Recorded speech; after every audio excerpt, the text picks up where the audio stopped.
Halo everyone, welcome to Executive Insight. Hari ini kita kedatangan Pak Surya Sasono.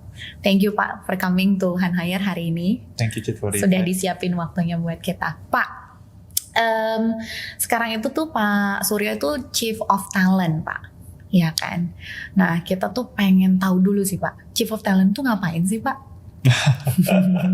Kayak baru denger nih kan Pak ya, kayak nggak terlalu banyak this title in the market gitu tuh. Apa sih itu Pak? Iya, emang sebenarnya HR itu emang suka agak kreatif ketika buat title mereka sendiri. Jadi bukan hanya tim marketing yang kreatif Nggak ya cuma Pak ya? marketing doang, kita somehow agak-agak suka untuk membuat title-title yang nggak biasa. Dan kalau kita lihat evolusinya kan dulu disebutnya personalia, terus disebutnya SDM atau human resource, ada yang bilang human capital.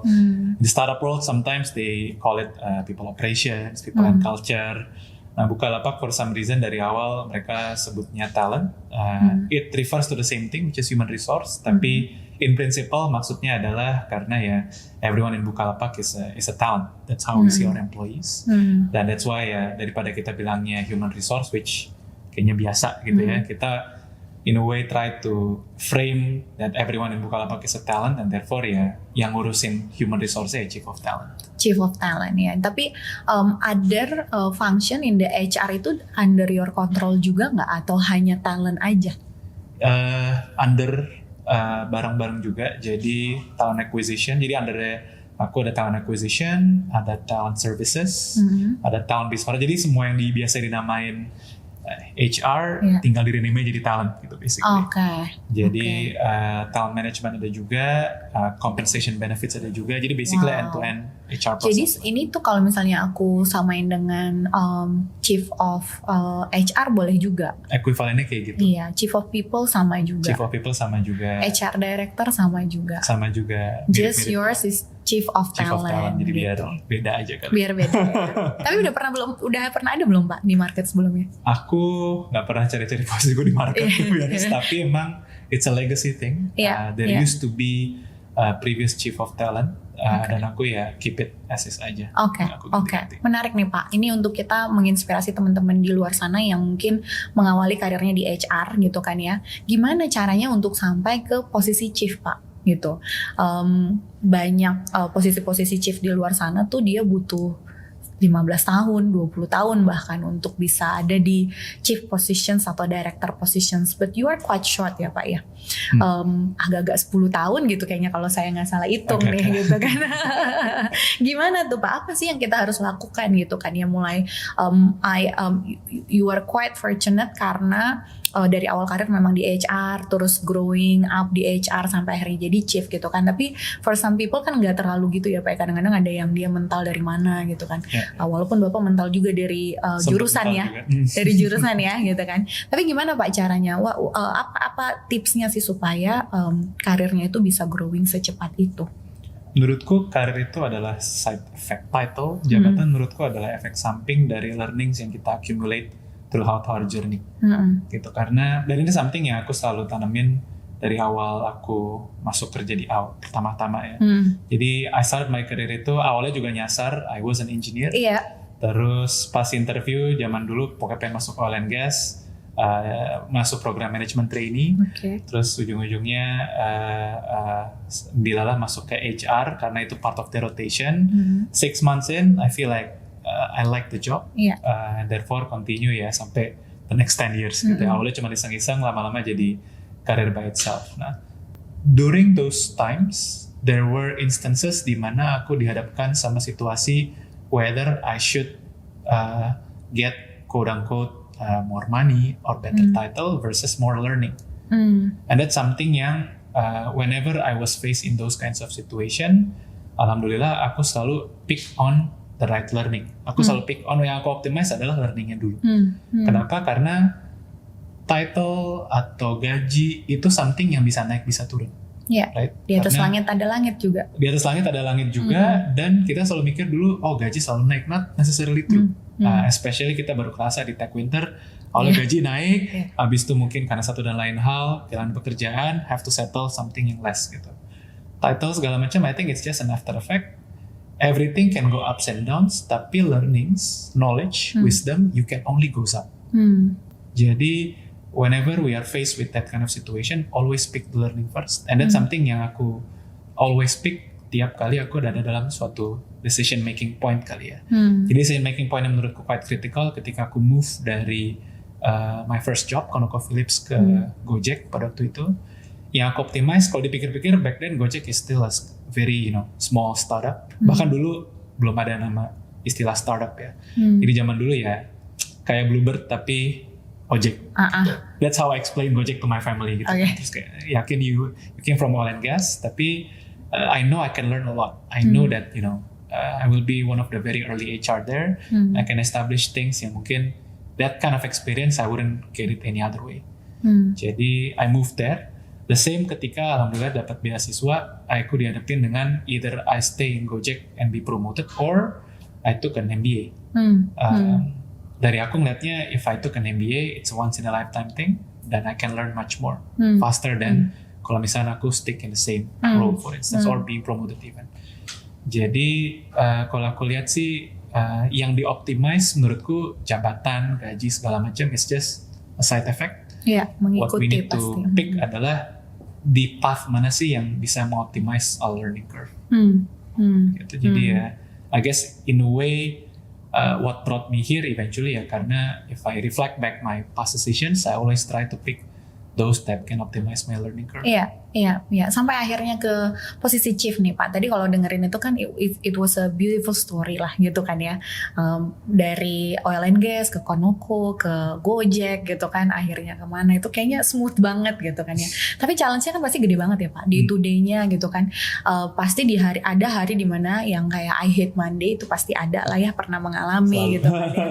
Ada saat-saat dimana I don't know, are you typical yang selalu optimis setiap hari atau gimana gitu kan? Apa sih yang jadi challenge Pak untuk sampai di posisi ini gitu? Menurutku challenge itu never gets easier.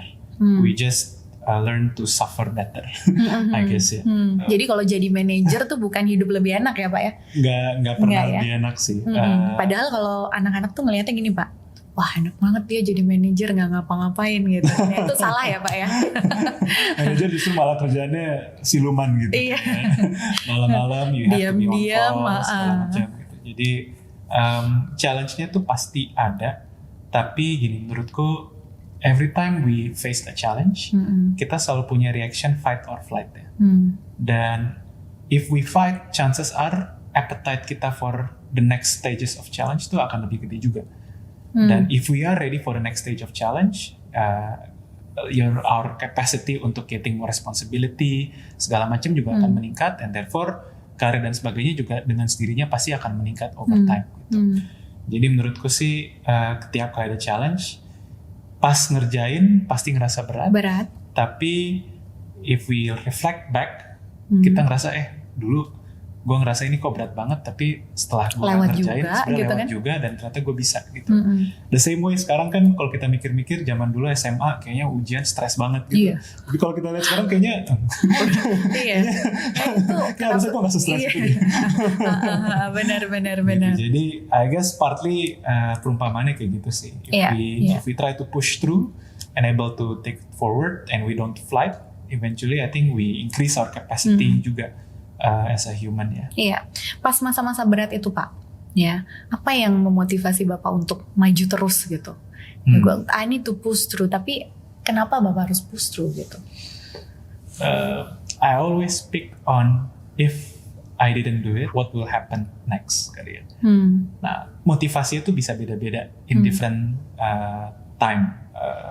Bisa jadi misalkan pas waktu itu misalnya aku mikir aku lagi pengen DP rumah.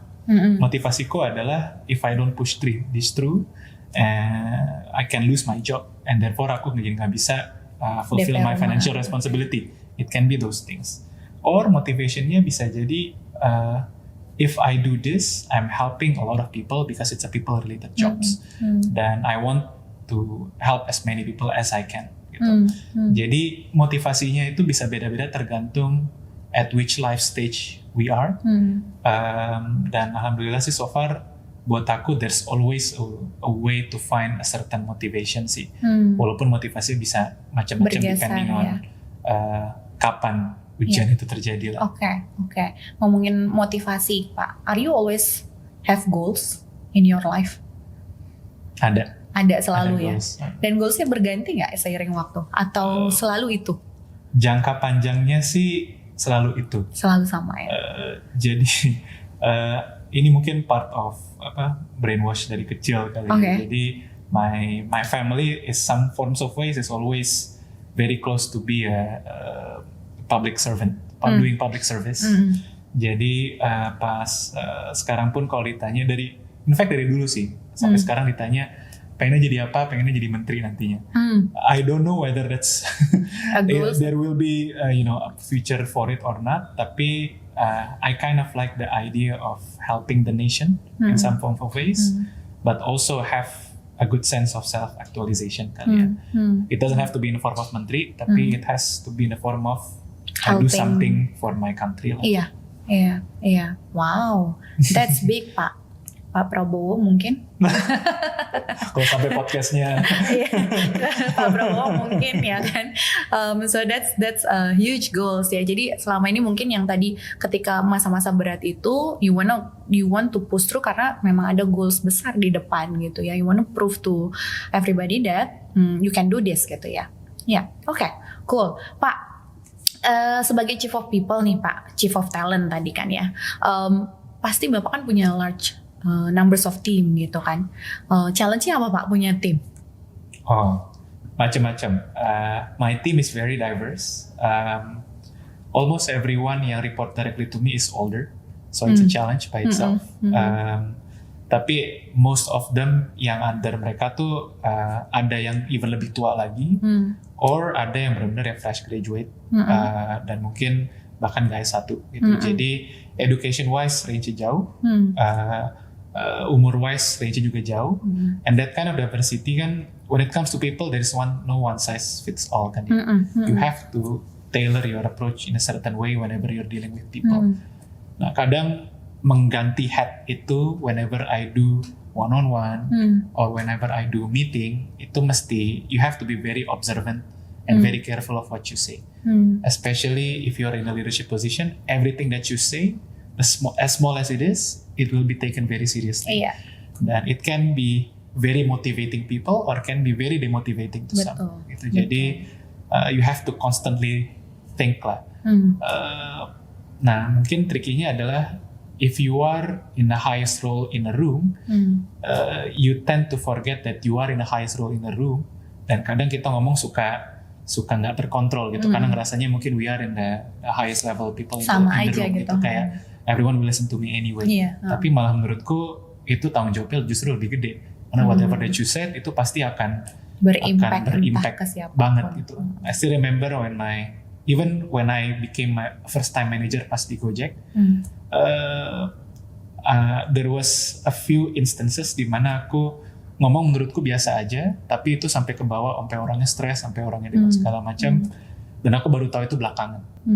Nah, those early memories when I became first time manager itu menurutku something that makes me also be very careful lah ketika ngomong with my own team. Sekarang udah improve jauh kayaknya sih Pak ya. Mudah-mudahan. Oke, Pak, kalau lagi hiring nih buat timnya Bapak gitu kan, challenge-nya apa Pak? Meng-hire orang yang tepat itu tuh kan susah ya, buat saya sendiri sih Pak. Di Han Hire tuh, hire tim tuh kadang-kadang udah tahu ini banget. Hire, namanya Han Hire tapi hiring aja kita punya challenge gitu kan ya.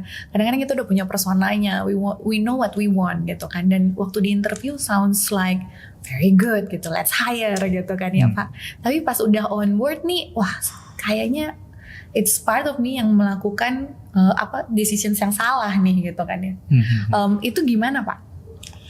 Dan Pak Surya kan nggak hanya hiring for your own team, tapi for the whole company kan ya. Iya. It's always a challenge, especially ketika kita rekrutmen kan, interview we only have 1 hour. Jadi at max, dan pastinya it's very hard to make certain decisions that can impact for many years to come within only 1 hour time frame. Satu, I think we need to be humble enough to realize bahwa whatever that we do, decisionnya pasti nggak akan perfect. Nah, tapi dari aku sendiri, how I am able to mitigate the imperfection of my decision, pasti aku pasti akan try to involve my team whenever we do a recruitment, at least within the team, or misalnya aku nge-recruit for other team member gitu ya. Jadi, then there's a lot of brainstorming between orang yang interview just to remove any biases. Buat aku personally, yang aku banyak cari itu adalah satu, learning capacity. Especially in tech companies, itu nggak ada yang abadi kan ya. Any company sebagus apapun, kalau misalnya they stop innovating, they will die. Sehingga orang-orangnya pun juga mesti punya appetite to learn-nya juga tinggi. For instance, when Netflix started as a DVD distribution and rental company, ya orang-orangnya mesti belajar coding, orang-orangnya mesti belajar doing an OTT and streaming services, so that they're not being obsolete and nggak relevan lagi gitu. I think everyone, especially in tech companies, have to have that kind of learning thirst and agility. I think that's number one. Number two, yang menurutku quality yang aku suka cari juga adalah humility to accept what you can and cannot do.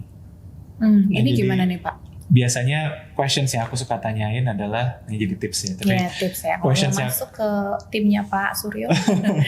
Questions yang aku suka tanyain adalah, if I'm asking your manager what's good and what's not good about you, what would you say? Nah, or if I ask one of your team member, Citra atau orangnya kayak gimana sih? What would they say about you? Nah, biasanya jawaban mereka adalah reflection of what they think of themselves, instead of what the others think of them. Jadi in a way sebenarnya ini kayak it's a reframing of a question of that, tapi created in a more harmless way. Tujuannya biar dia lebih kebuka juga gitu kan. Nah, biasanya agak lebih kelihatan di situ, do they have the humility to accept things that they can do or they cannot do, and whether they can admit bahwa this is the limit of what I can do, and this is where I will be useful at kali ya. Karena no matter orang itu pengen ngejual dirinya ketika mereka interview, mereka juga, no one is a Superman kan. They have to also know areas where they are expert on and not expert of. Okay. That's interesting. Dua hal itu yang dilihat waktu aku biasanya paling banyak itu ya, yang aku suka. This is for all positions termasuk eksekutif. Justru eksekutif yang bagian humility-nya itu yang biasanya dicari paling tahu. Karena when you're an executive kan technical skills sudah pasti harusnya standardized lah. You became there, biasanya you already have a good technical skills. Tapi your character itu kan something yang can really make or break a team or company gitu. Jadi ya justru bagian situnya malah lebih penting tuh. That kind of humility for them. Nah, menurutku juga biasanya kalau aku interview eksekutif, aku suka nggak ngasih titleku. Jadi mereka taunya di interview anak muda aja. Bagusnya adalah siapa yang tahu ini chief gitu kan ya. Bagusnya adalah, kalau menurutku gini, interview yang bagus adalah ketika they feel it's harmless, so they can be themselves. Jadi kalau dia ngeliat aku, cuma di interview anak muda, biasanya mereka akan lebih terbuka kan. Mereka they don't try to be someone else, dan itu jadi ngebuat aku juga jadi bisa ngelihat sebenarnya kualitas orang ini seperti apa gitu. Oke, ini tapi keberuntungan buat Pak Suryo kan. Kalau misalnya buat HR yang lain, HR yang lain yang mungkin nggak muda-muda amat, apa tipsnya Pak? I guess more towards making sure that lawan bicaranya tuh very comfortable. Menurutku udah nggak zamannya lagi interview kayak sok-sok galak atau stress test gitu ya. Karena the more kayak tapi gitu itu masih kan, terjadi lah kalau di fresh hiring Pak, kadang-kadang. Gitu ya. Nah, kalau di eksekutif kan nggak mungkin kita sok-sok galak gitu kan ya. We have to convince them bahkan untuk join kita kan ya. That's true. Ini karena menurutku ya kalau orang terbuka, they can be themselves, kita jadi tahu kualitas sebenarnya itu apa gitu. Instead of they just reiterate from what they've been trained as a quote-unquote interview tips gitu ya. Oke. Nice Pak. Kembali ke si Chief of Talent tadi ya Pak ya. Sebenarnya apa sih ininya Pak? Bagaimana sih sebenarnya kontribusinya Bapak tuh terhadap bisnis gitu? Kenapa harus ada Chief of Talent sih gitu? Ya kan, kenapa nggak sampai Head of HR aja gitu kan ya? Terus aku dengar Pak kalau title-nya udah chief gitu kan ya, ini harus strategic thinkingnya harus strong banget gitu. Apakah berarti kalau mau jadi chief of talent ini atau chief of people HR director, mereka emang harus punya strategic thinking, analytical thinking yang strong nggak Pak? Kenapa? Ya, ini something yang aku sadarin if I compare my role versus my previous role ketika aku jadi HRBP atau ketika aku jadi HR analyst dan segala macam. When I was not the highest position in HR, my boss is always an HR person. And if my boss is always an HR person, I talk with HR language dan try to address HR concerns. When I became the highest role in HR, I never talk with, my boss is never an HR guy, right? My boss is always someone in a business. I cannot speak with HR language, and they don't really probably care about segala macam nitty-gritty-nya HR gitu. Kalau misalnya aku try to explain new HRIS yang canggih-canggih segala macam, kayak the question for them ya, what's in it for the business? Right? Basically everything is all about what's in it for the business. And I guess that's the kind of mindset shift kali ya, when you are at the highest role within your organization. Dan it can be anything, it can be HR, it can be engineering, it can be marketing, segala macam. Your boss is not someone that expert in your subject matter. Jadinya you have to start thinking very business centric aja sih. Language-nya pun juga jadi business centric. We also need to quantify impact-nya aku ngerajain training ini tuh apa sih? Why I have to spend budget misalnya ratusan juta or something for a training gitu. Sebenarnya is it actually useful for everyone atau enggak gitu? Kenapa aku mesti spend duit misalkan untuk buat acara happy sih, for instance gitu. Those things you need to keep saying what's in it for the business, which is something yang mungkin ketika aku awal karir I don't have to say that karena ya I speak the same HR language. Wow, ini saya sendiri baru tahu nih bahkan Pak. Pak, aku juga penasarannya ini Pak.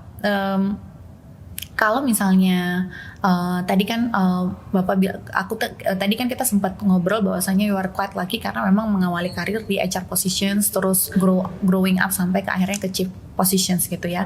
Tapi nggak semua orang ternyata kayak gini nih Pak. Nah terakhir aku tuh melihat talknya Bapak di Future Summit itu kemarin, di Future Work Summit itu ngomongin bahwasanya sekarang ini gitu kan ya, tadi terkait sama kemauan learningnya harus kuat ya, student mentality-nya harus ada. That's what you want to find in the team gitu kan ya. Nah di talk itu Pak Suryo tuh mentions bahwasanya you need to learn other things other than your expertise gitu kan ya. Itu gimana Pak? Bantu sharing dikit dong Pak mengenai itu Pak. Jadi mungkin di awal karir kita emang penting untuk build a certain level of expertise. Just to know bahwa sebenarnya Suryo tuh orang apa sih? Apakah dia seorang engineer? Is he banker? You have to attach a certain criteria that makes you gitu, yang menjadi your own branding gitu. You need to build certain expertise, tapi as you progress in your career, paradoxically, you have to let go of that expertise and be nimble and agile enough to learn different things beyond your expertise gitu. Ketika aku start my career, aku start bahkan di HR yang sangat spesifik ngurusin SAP. Jadi aku tuh jadi kayak orang IT di HR sebenarnya. That's my very first career gitu. Nggak ada strategiknya. I talk, the extent of I'm talking itu bahkan nggak to other business user, bahkan ke either orang IT atau orang HR. Gitu kayak bangun sistem, gimana supaya tiap orang gajian tiba-tiba masuk surat keluar gitu. Tiap kali orang pindah posisi tiba-tiba masuk keluar email gitu. Jadi I start with doing that, which is very niche tapi juga very specific. But as I progress, I know that there is a limit if you only do a certain specialization doang. So you have to be in a way kayak T-shape kali ya. Jadi ada satu yang your expertise on, tapi you also have be wide enough to know the surface of things yang memang not within your area of expertise gitu. Usefulnya adalah when you are being T-shape, there is a possibility garis lurusnya ya, garis vertikalnya itu bisa jadi your skill is obsolete at some point. Contohnya mungkin kalau sempat kemarin lihat kan kayak if you're a data center engineer for instance, right? Sekarang company yang punya data center kan dikit. Jadi bisa jadi if you're a data center engineer, data center became obsolete, terus where your career Kemana gonna lagi? be, right? Tapi if you're T, then you probably have a wider range of engineering as a whole, or at least infrastructure engineering. Jadi kalau data center nggak oke, mungkin bisa you become cloud engineer, for instance. Jadi you create another branch beyond that. Jadi your career became much more sustainable, not only relying on just one specific area aja sih. From your experience ketemu dengan banyak talent di luar sana, sebaiknya itu dilakukan waktu experience kita tuh kapan, Pak? Berapa tahun gitu? Berapa tahun saya jadi recruiter untuk akhirnya saya harus melirik cara Area lain. ya. Wah, ini ada timnya Citra nih. Selamanya bisa jadi recruiter. I think menurutku ya, to be honest, itu something yang probably you know it when you feel it kali ya. Karena gini, there are places di mana you just want to be an expertise and that's very okay. Right? There are places di mana I just really want to be an expert in one thing. And that's, I think, is okay. Although bagusnya adalah the more you are expert in one area, ya brandingnya jadi kuat banget. Jadi tiap kali aku mikir rekrutmen, kepikirannya Citra. Udah pasti pokoknya eksekutif rekrutmen, aku pasti akan mikir Citra, that's it gitu. Ini beneran ya, Pak? Bener ada tulisannya kok eksekutif rekrutmen. Nah tapi resikonya adalah once the entire recruitment industry lagi turun, then it's very hard to pivot, right? Jadi menurutku it's a bit of the more we specialize on one thing, the more jadi high risk high return. The same way pas waktu itu aku di oil and gas, engineer termahal adalah engineer deep water drilling. Nah di Indo itu kalau nggak salah nggak nyampe 50 orang tuh yang expert di deep water drilling. Satu orang tuh dibayar tuh jadi mahal banget. But once harga minyak jatuh, kita nggak ada deep water drilling, ya udah it became very hard for them, and it's become very tough for them gitu. Jadi there will be a point in our career where we have to make those choice. Gua mau continue atau enggak. Tapi mungkin balik lagi ke pertanyaan awal. Kapan? If you feel like your learning curve is plateau, that's probably where you start. That's the time ya. That's probably the time ya. Ketika kita ngerasa kayaknya gue udah ujung nih, gue try to want to do something else.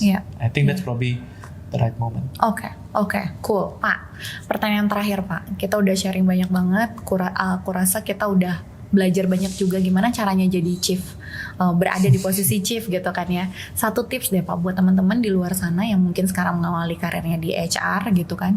Apa sih yang harus mereka siapkan? Apa sih yang harus mereka lakukan supaya mereka karirnya tuh selalu grow gitu ya, ada pertumbuhan terus-terusan? Menurutku kalau ngomong soal karir, it's more of a reflection that you need to do continuously. Right? Dan ini menariknya adalah pas tiap kali aku ditanya, dan there's always a recruiter that ask me like, if you join this company mau tahan berapa lama? And my answer will be like, I will do my career evaluation to every 2 years. Every 2 years, I will reflect back whether I learned something, whether I achieve what I wanted to achieve, and then make a conscious choice. Bisa jadi 2 years jadi extend another 2 years, ujung-ujungnya puluhan tahun gitu. Tapi that kind of reflection is something that we need to do regularly. Once in a while, we have to ask ourselves, is it something that we really wanted to do, or is it time for me to do something else?